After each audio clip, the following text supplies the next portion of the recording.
this video has been a long time coming. I've never shown any of these on my channel unless I have picked up something through a Goodwill bins or just a random item here. But I wanted to show off some comics because my buddies on YouTube are doing a lot of comic showing.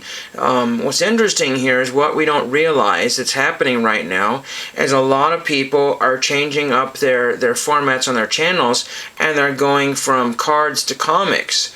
A lot of people are doing that because, you know, the comics are getting a little bit more enjoyable because of the artwork, also the potential of getting some value there as well too. But if their comics don't turn out to be super valuable, they still have something they can talk about a little bit longer than they can a card. And so I wanted to show just a small pile of comics here that I have gotten.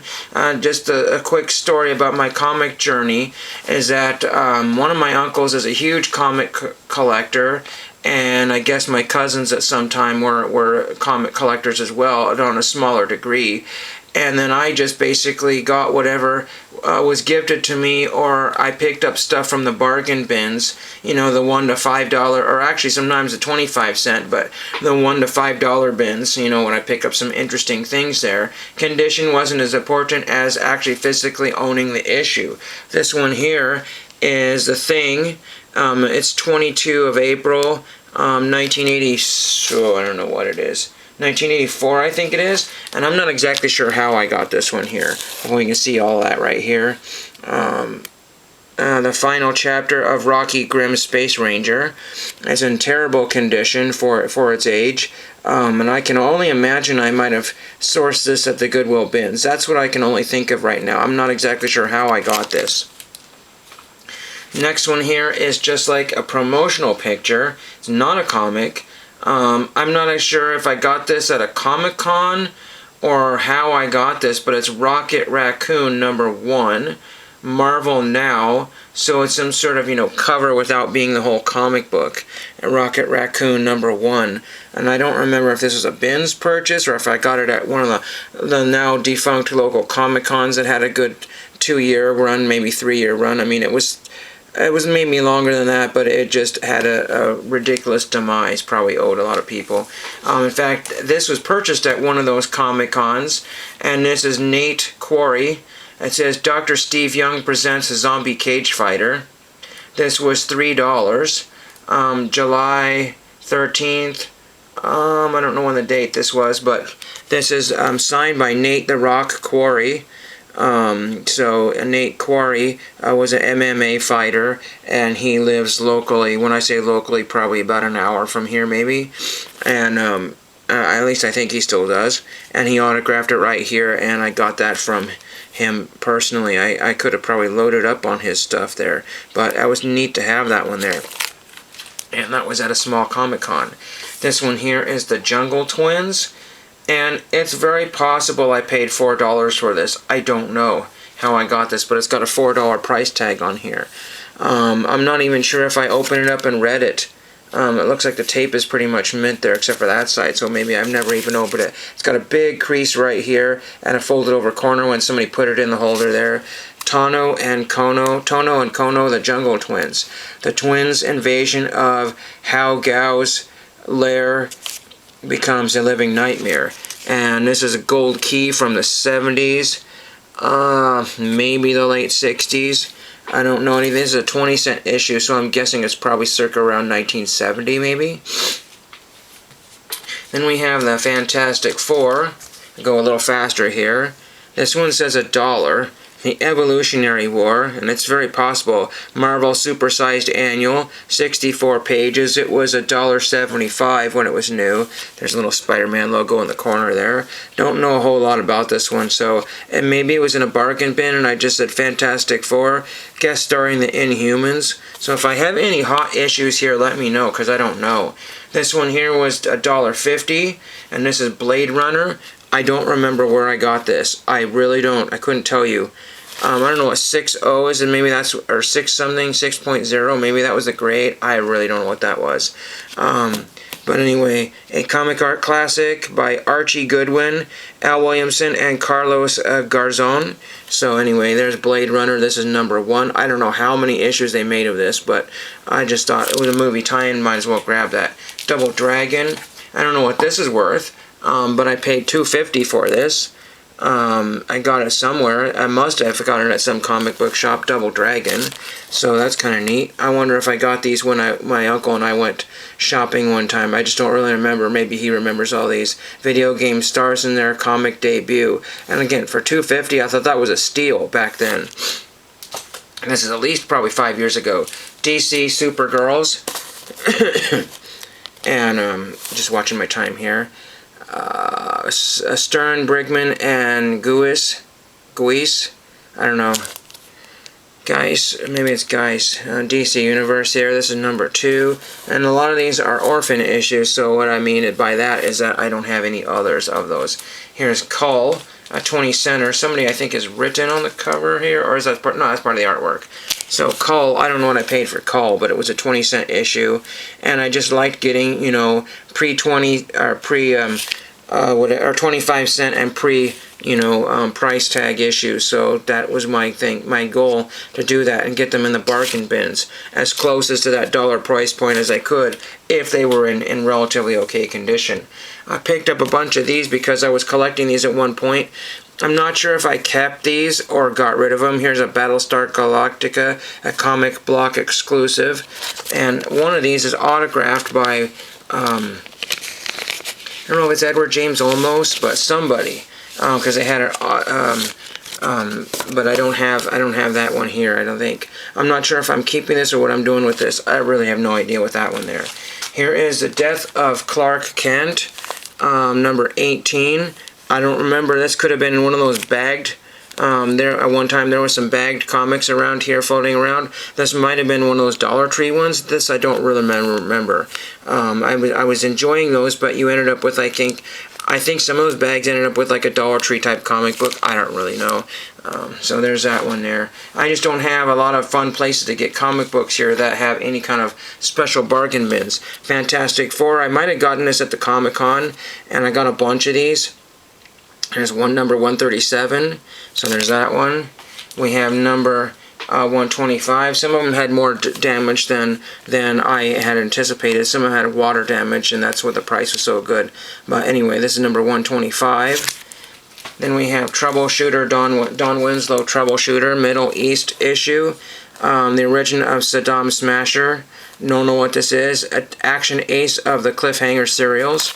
No idea what that was. I want to say I got these from a comic book vendor in California. That was at the local Comic-Con here in Oregon. Rocky Lane Western Annual number 1. So there's that one there. We have Doctor Who. And I wanted Marvel Comics. I wanted the first American comic book appearance of Doctor Who. And there's Tom Baker there. Number 57. Marvel Premiere. So I don't know what that's gone up to. At one time it was $40. I think I paid 10 or 15 for that. I just don't remember. There's another Doctor Who. It was really hard to find Doctor Who comic books, but I'm glad I got another Tom Baker one there. This is number 60. Then we have Prince Namor, Submariner. I don't remember how I got that one on a 12-cent issue, but I was very happy to grab this one. Not in great condition, but the price was just so silly. Unfortunately, there's a big rip in the cover there. That makes it worthless, but still a 20-cent issue there. Then we have Laugh, Archie series Laugh. This might have been a Goodwill special, 15 cent. I don't remember.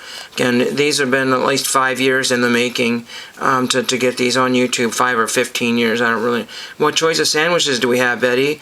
Peanut butter and sand or ham and sand. Oh, yuck. So there's that one, 15-cent issue here. Here's Star Wars, number 6, 35-cent issue here. Again, condition, I haven't looked at any of these.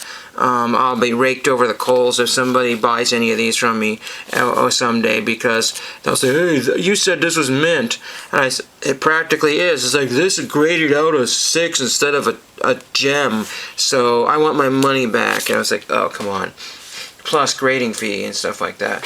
So I don't do that. Here's 20-cent Metal Men. Don't know who that is, but I like the cover on it. There's Doc, Tina, Mercury, Gold, Lead, Iron, and Tin. So I thought that was kind of neat. we don't get our own heads back in on time, chemo will destroy us. Oh no. 20-cent issue, if I haven't said that already. This is number 43. I just like that cover there with all the people there. That's what comics are supposed to be. Then we have Fantastic Four number 131, 20-cent issue there. Hope we can see all that there. Close enough. Unfortunately, these are getting chopped off here. Lash LaRue Western AC, some sort of AC Collectible Classics number 1. A lot of these just had number 1s and nothing else. Then we have a Bon Jovi comic book, because why not? I want to say that was in that California Guys dollar bin. That was the last year I went to Comic-Con here, and the lights went out literally, and I had to look at comic books in the dark. Here's Firestar, number 4 in a limited series. I might see if I can find 1, 2, and 3. So then I have at least all of them. So Firestar, this is probably from like 85 or 86. Somewhere in that time frame there, Marvel 25th anniversary. So you'll have to let me know when that is. So neat to have that one there. I'm not going through any barcodes, you know, whether they're direct or newsstand. Or here's Dazzler comic book. I had some other Dazzlers with Spider-Man, but I don't know that I kept that one there. And this is probably from the early 80s. This is what, 82 or 83, I'm guessing. It says Book World, 99 cents. It's probably I paid something like that, I don't know. But I just like to have these, I just like the font and everything there, just kind of cool. And then Fantastic Four number 128. Again, I think I got this in a package deal. It was kind of a scammy deal, but I think I came out okay. And to today's money, I think I did alright. I think that's where these came from. There's 20-cent Fantastic Four number 128. Superman, this is one that I picked up sometime, I don't remember when. 20-cent number 264. Really cool there. The Secret of the Phantom Quarterback, so it's a sports issue. Fantastic Four number 127. You sought the Mole Man, Ben Grimm, and you have found him. The Thing fights alone. I don't know what this is here. Reader copy. It says reader copy, whatever that means. Then we have three-dimension adventures startling 3D action lifelike super glasses inside. This looks like a really ancient Superman comic book, but I want to say that this is a reissue of some kind. I don't know. I didn't know what it was, but I think I paid like $5 for it, and at the time I think it was probably too much. I just don't know. I really couldn't tell you where that came from. Another Fantastic Four. We might be ending up on Fantastic Fours here, but that's okay. Number 129. All this and the Frightful Four too. I don't know if there's any special appearances by anybody in here. We have number 82, the Fantastic Four. That's kind of cool. World's Greatest Comic Magazine. There's water damage there that I didn't notice when I and that was just not disclosed. So I was kind of, and I don't know, the guy made me a deal and his boss wasn't there, and I don't think they were selling anything much. There's big water damage right there, which really bothers me, but it's okay. 118, I'm not going to go and pay with the crazy prices what these are now. And then we have the Fantastic Four, number 138. So we're ending up on a very good time note here. Let me know if there's any way that I can show these off better, or you want any more information on these. But I just, like I said, the only place I have is a place called Radar Toys. It's very close. That's where I got my last comic books. They don't have any deals there or any kind of hidden gems there, so you basically have to pay retail for them, and that's pretty much how every comic book shop is now. The days of the bargain bins are gone. I need to do a little research. There's another one, comic book shop a little farther down. I want to say on River Road in Kaiser, and I haven't been to that. That's where they used to be, I think, but I'm not sure if I really want to bother with that shop there. It did kind of rub me the wrong way. As for anywhere else, they just probably hole in the walls or somewhere halfway towards Portland, which I don't want to bother with. And then one of the local bookstores used to have comics here upstairs, and I don't think they have them anymore. But I might go in there and see what they have just to carry it, fancy, what do you call it? Catch my curiosity. I might take a Goodwill Bins trip this afternoon because it's pouring rain and not much to do. Hope everybody has a great weekend, and I just wanted to shout out all my comic book buddies on YouTube. They know who they are if they happen to see this video, and thank you for watching.